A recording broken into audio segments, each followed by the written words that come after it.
Boss, unsay imong maistoryaan ng mga tambay o mga tawo nga walay trabaho, boss? Yan. Maistorya na ko ana. Huwag kang magtrabaho.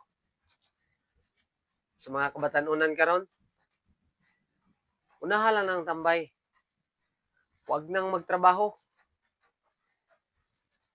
Palamunin naman ka, di ba?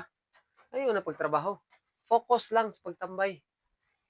Kung magtrabaho ka, wala kay peace of mind. Mas stress kaya na imong kinabuhi sa trabaho. Kung unsay imong nasugdan, tambay, wala trabaho, tinapulan, go. Buhatan na. Ayaw nagpagtrabaho. Kay mao ra man gyapon. Trabaho ka, nagsweldo nimo, hurot ra gyapon. One day billionaire biya ka, di ba?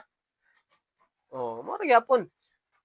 Isa ka bulan nimong tinabuhuan, hotdog na isa ka adlaw.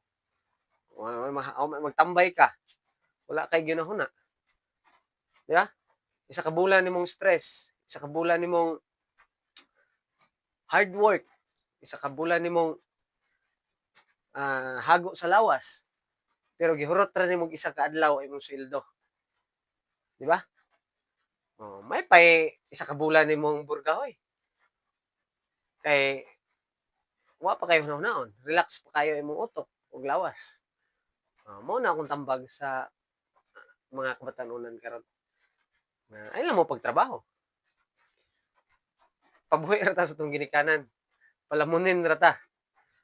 Responsibilidad na sa itong ginikanan, di ba? Palamunin ra ta sa itong ginikanan.